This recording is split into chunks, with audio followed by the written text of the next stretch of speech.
Hello everybody, welcome to Game Over Gerkinman. This is Gerkinman, and this is of course Resident Evil 4.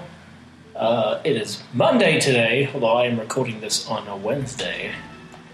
I hope you all had a wonderful weekend. Launched this series 3 days ago. And it seems to have got a little bit of a good reaction, but cutscene. Well, I want to interrupt this.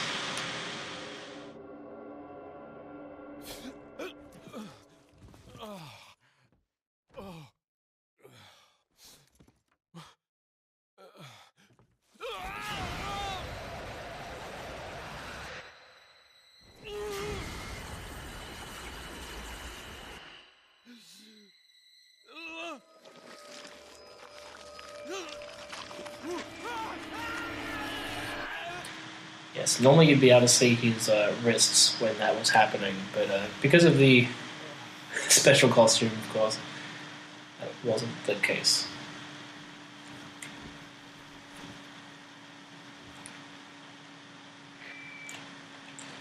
Anyway, where was I? I know I was somewhere. Here's a note. Let's read it. From Anonymous. There's an important item hidden in the falls. If you are able to get it, you might be able to get Ashley out of the church. Blah, blah, blah, blah, blah, blah. I already know what I'm doing. Basically, we're looking for a key sort of deal. So an item that acts as a key. Nothing unusual here. Well, I'm glad it gave me the option to click on it to find that out. Yeah, I hope everyone had a really good weekend. As I said, I launched this, as of recording this 2 days ago. As I said, I'm recording this on Monday. And it feels good to be back releasing these again. I will say. I did miss playing video games and talking over them, or about them. And that's kind of gross, and the first time that happened, I shit my pants. I won't lie. The thing about these guys is you kind of want to get them before they get too close, because those big arms that they have are fucking horrible and hurt a hell of a lot. Is he going to grow one too? Yes. So you'll notice it doesn't actually have the giant blade straight away. And if you can take him out before it grows that blade, then by all means, that is the way to do it. It'll make your life 1,000,000 times easier. If not more than 1,000,000 times easier, actually. But yes, we'll be recording this chapter, so this will be the end of this particular sequence of the game that we're playing through tonight. This is a really, really good solid part of the game, actually. This whole opening section is paced really, really well. Absolutely fantastic pacing. Oh, look at this guy. He's just chilling. One shot to the ankles, all it takes. Weak sauce. But yeah, how's everyone doing? How'd you enjoy the first 3 episodes? I put a call out for any topics for people to ask about, but no one really suggested anything. But that's okay. It'll come in time. I'm just glad to be doing this again, and I'm sure people will start asking me questions and stuff in the future. Or at least I hope that happens. I did have someone point out to me that the controller is quite noisy in the recording, and I completely agreed. I didn't realize until I was actually editing it how loud the controller was. They suggested that I put a sheet over my lap when I'm recording, which I just did some tests for, but I found it was making it very hard to play the game. And it didn't muffle the sound as much as I expected it to. So until I can get a microphone stand sort of thing that I can have higher up and angled down towards my face, unfortunately this is just something that we'll all have to live with. But I've noticed that it's not always an issue, and tonight I have actually sat my microphone up a little bit higher than I had the previous times, even though it's only an inch or a little bit more than an inch, but it's still better than nothing, I hope. So if it's made any difference, let me know, because I very much appreciate that. Also, like, I have a friend who actually, they found a way of like attaching their microphone to a camera tripod, and because I used to do a lot of filmography, I actually have like a decent camera tripod. So if anyone knows of any actually adapters for USB microphones and things, I know they have a particular screw size in the bottom. If anyone knows of any that are designed to clip onto, they can clip into a standard camera tripod, that would also be like incredibly advantageous, because then I wouldn't have to buy a whole mic stand to do this stuff, and I'd have a lot more control over the height and the distance of the microphone from my from the controller and my face.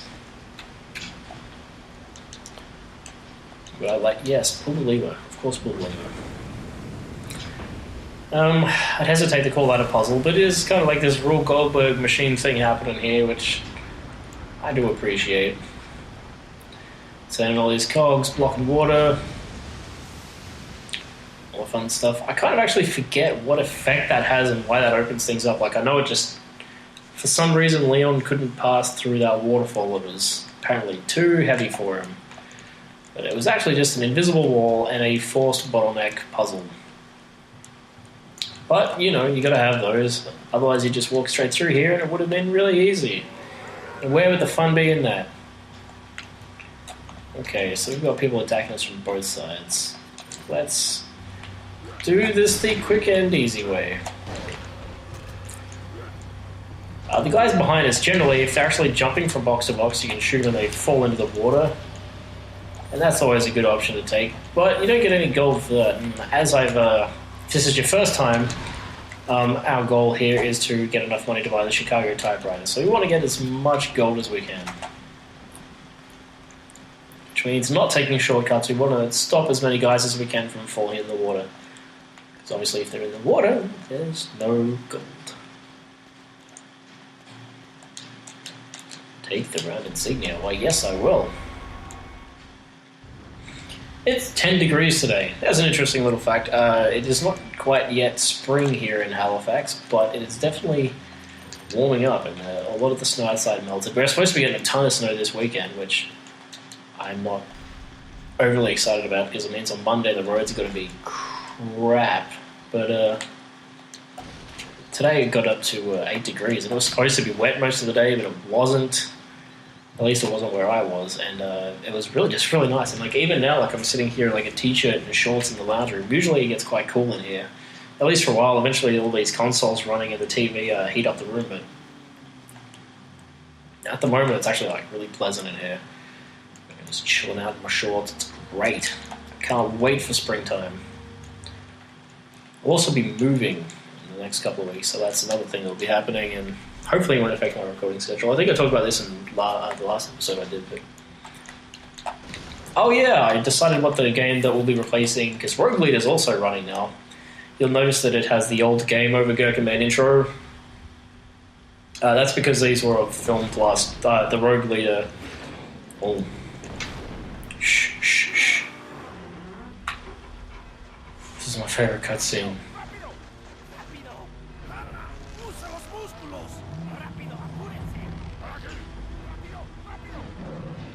Ah, oh, so great. Builds up so much tension every time.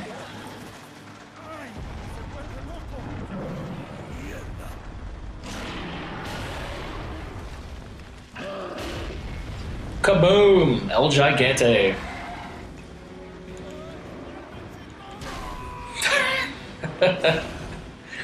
That's so violent. I love it. It's so good.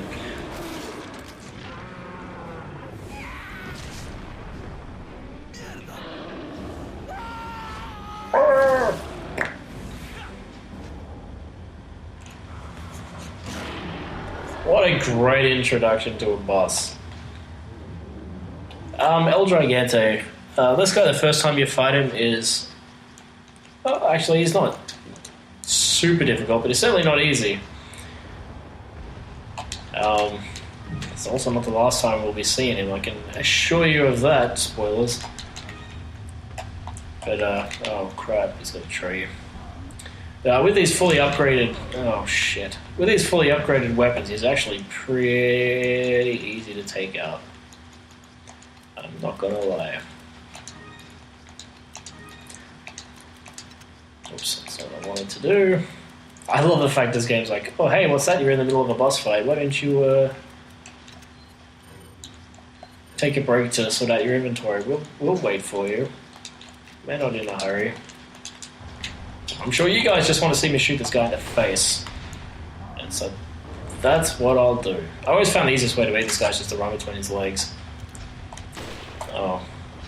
Might help if actually... So my rifle's so powerful that 2 hits with the rifle is enough to get this thing to come out of his back. Now, normally, you've got a couple of options here. You can either jump up onto his back and knife it, or you can do what I just did there and just shoot it with the rifle. And that does just as much damage as knifing him in the back for like 10 seconds. And here's our old friend from episode 1 making his little return.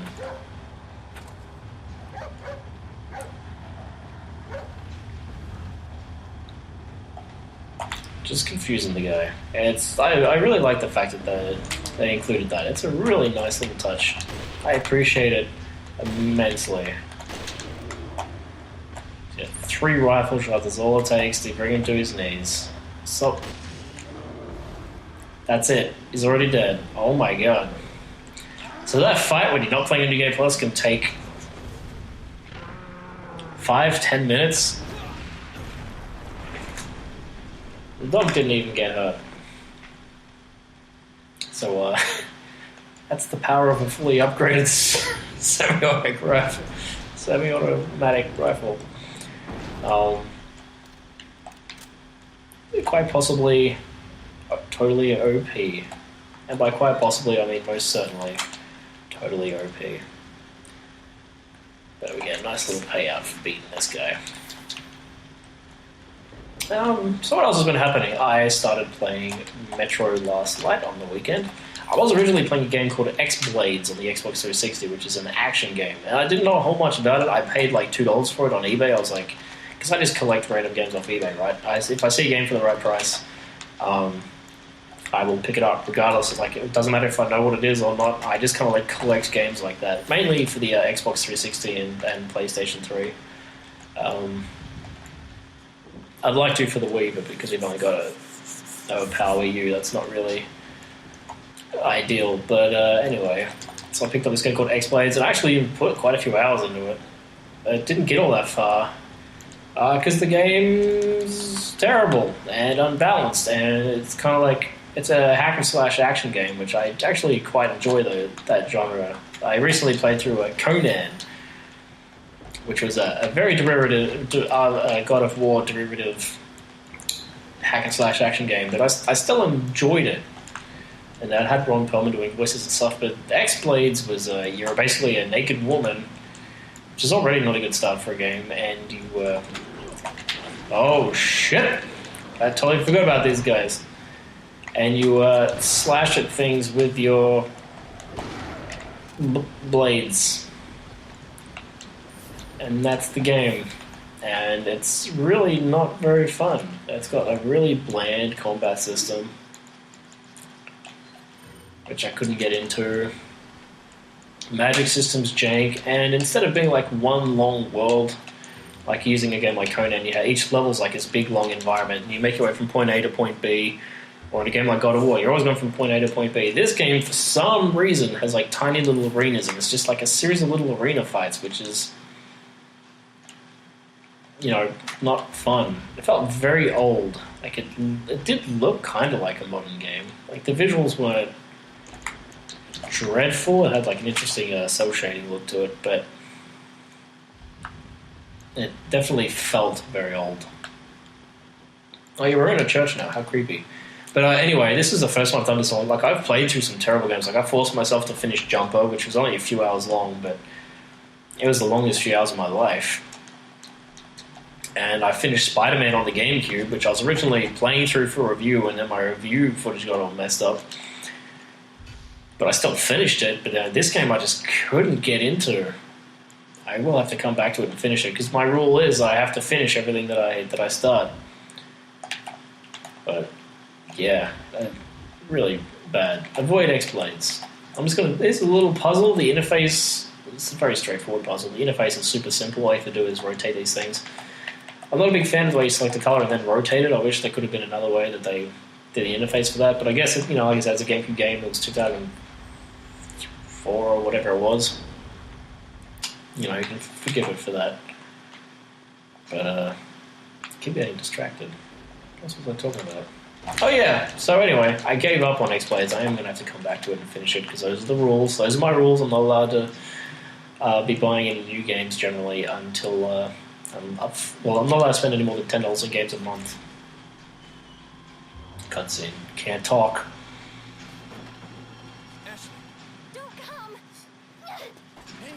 Take it easy. No! Get away! Calm down. Well, that's what the special costume looks like. I totally forgot what her outfit looked like. I'm under the president's order to rescue you. It's a lot more... My father? It's a lot more scanty than... Come with me. Scantily? English. I don't speak it.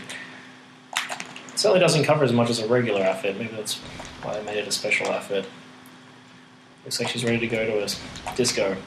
But anyway, yes. I am going to have to come back to X-Blades. But in the meantime, I'm playing Metro Last Light Redux on the Xbox One. And really enjoying it so far. I enjoyed 2033, although I did get stuck in some parts. And I did get stuck in this part. I find the stealth system to be... It's very vague, which isn't necessarily a bad thing, but I suck at stealth games, so it makes it a little bit harder for me to play. But it's not really affecting my enjoyment of it at all. I don't mind that it's a little bit more difficult in that respect. Totally cool with that, but I always forget about that around this side. Do recommend. Good shooting, good survival horror sort of feel and aesthetic. Metro Last Light, I like it. I don't think it's something. I don't think I'll be replaying them on this channel, but I'm definitely enjoying playing them. Something I will be playing through on this channel. I'm waiting for it to arrive in the mail. It's the very first Xbox 360 game I had, which is Elder Scrolls Oblivion. So when Rogue Leader is done, that's what I'll be playing. Who are you? If you must know, my name is Osmond Sadler, the master of this fine religious community. What do you want? To demonstrate to the whole world our astounding power, of course. No longer will the United States think they can police the world forever. So, we kidnapped the president's daughter in order to give her our power and then send her back. No.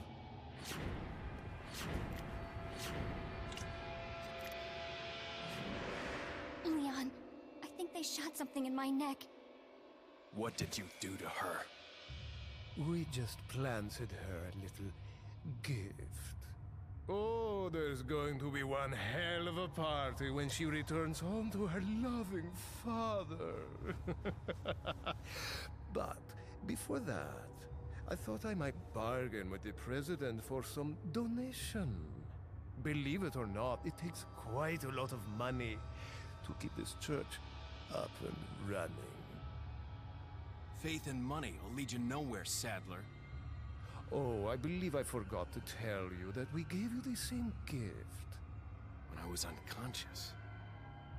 Oh, I truly hope you like our small but special contributions.